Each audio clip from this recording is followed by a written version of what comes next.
கோவையில் கோடை வெயில் தாக்கம் அதிகமாக இருந்த நிலையில் திடீரென சூறைக்காற்றுடன் மழை பெய்துள்ளது.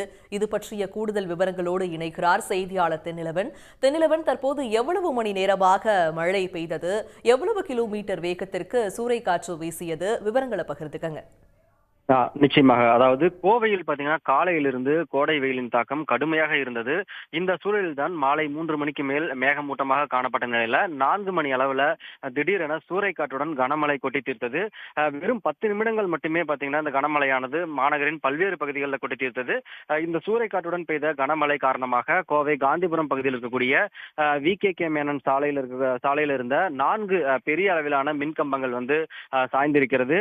அந்த மின்கம்பங்கள் சாயும் போது அந்த வழியாக சென்ற வாகனங்கள் மற்றும் பொதுமக்கள் மீது எதுவும் விழாத காரணத்தினால பெரும் அசம்பாவிதமானது தவிர்க்கப்பட்டிருக்கிறது.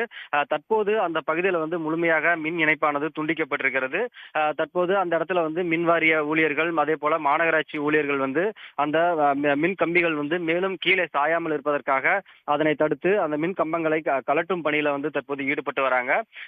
தொடர்ந்து, அதாவது அடுத்தடுத்து இருக்கக்கூடிய 4 பெரிய அளவிலான மின்கம்பங்கள் சாய்ந்தும் பெரிய எந்த ஒரு உயிர் சேதமோ அல்லது காயமோ எதுவும் ஏற்படவில்லை. தற்போது அந்த மின் கம்பங்களை சீர் செய்யும் பணியில மாநகராட்சி ஊழியர்கள் மற்றும் மின்வாரிய ஊழியர்கள் ஈடுபட்டு வராங்க. 10 நிமிடங்கள் மட்டுமே பாத்தீங்கன்னா கோவை மாநகரின் பல்வேறு பகுதிகளில் சூறைக்காற்றுடன் பெய்த மழை காரணமாகத்தான் ஆங்காங்கே மரங்கள் சாய்ந்திருக்கிறது. மேலும் மின் கம்பங்களும் தற்போது சாய்ந்திருக்கிறது. அதை மீட்கும் பணியில தற்போது ஊழியர்கள் ஈடுபட்டு வருகிறார்கள். விவரங்களை வழங்கியமைக்கு நன்றி தென்னிலவன். உடனுக்குடன் செய்திகளை தெரிந்து கொள்ள சன் நியூஸ் பெல் ஐகானை கிளிக் பண்ணுங்க.